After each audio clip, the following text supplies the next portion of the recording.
ಮಡಿಕೇರಿ ಬಂದರಿನಿಂದ ಅಕ್ರಮವಾಗಿ ಅದಿರು ಸಾಗಾಟ ಪ್ರಕರಣಕ್ಕೆ ಸಂಬಂಧಿಸಿದಂತೆ ಕಾಂಗ್ರೆಸ್ ಶಾಸಕ ಸತೀಶ್ ಸೈಲ್ ಹಾಗೂ ಇತರೆ ಅಪರಾಧಿಗಳಿಗೆ ಹೈಕೋರ್ಟ್ ಬಿಗ್ ರಿಲೀಫ್ ನೀಡಿದೆ.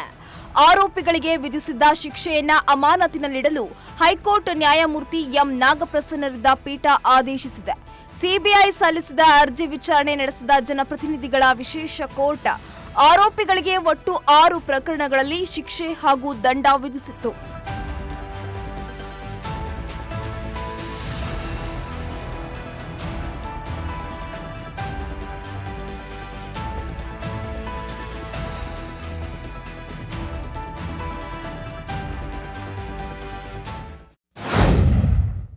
ರಾಜ್ಯದಲ್ಲಿ ಕಾಂಗ್ರೆಸ್ ಸರ್ಕಾರ ನೀಡಿದ ಉಚಿತ ಭಾಗ್ಯಗಳು ದಿವಾಳಿಯಾಗಿದೆ ಅಂತ ಮಾಜಿ ಸಚಿವ ಎಂಟಿಬಿ ನಾಗರಾಜ್ ಟೀಕೆ ಮಾಡಿದ್ದಾರೆ.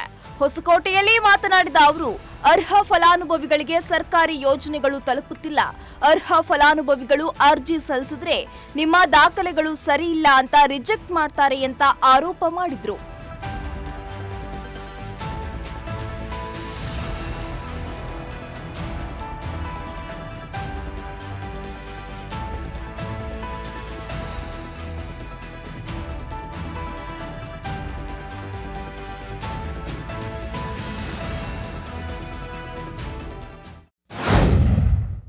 ರೇಣುಕಾಸ್ವಾಮಿ ಕೊಲೆ ಪ್ರಕರಣದಲ್ಲಿ ದರ್ಶನ್ಗೆ ಸಿಕ್ಕಿರುವ ಮಧ್ಯಂತರ ಜಾಮೀನಿಗೆ ತಡೆ ಕೋರುವ ಬಗ್ಗೆ ಗೃಹ ಸಚಿವ ಪರಮೇಶ್ವರ್ ಸ್ಪಷ್ಟನೆ ನೀಡಿದ್ದಾರೆ.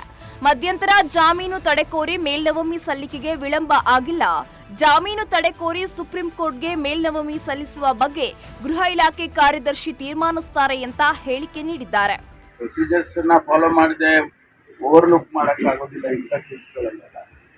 ಅದೇ ಕಾನೂನಿನ ಇಲಾಖೆ ಹೋಗಬೇಕು, ಮತ್ತೆ ಗೃಹ ಇಲಾಖೆ ತೀರ್ಮಾನಕ್ಕೆ ಹೋಗಬೇಕು. ಪ್ರಸ್ತಾವನೆ ಪೊಲೀಸ್ ಇಲಾಖೆಯಿಂದ ಗೃಹ ಇಲಾಖೆಗೆ ಬರಬೇಕು, ಸರ್ಕಾರ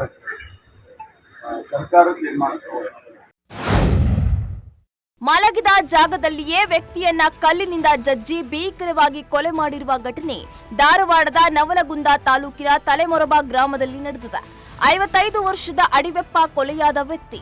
ಸ್ಥಳಕ್ಕೆ ನವಲಗುಂದ ಪೊಲೀಸರು ಹಾಗೂ ಜಿಲ್ಲಾ ಪೊಲೀಸ್ ವರಿಷ್ಠಾಧಿಕಾರಿ ಭೇಟಿ ಕೊಟ್ಟು ಪರಿಶೀಲನೆ ನಡೆಸಿದ್ದಾರೆ.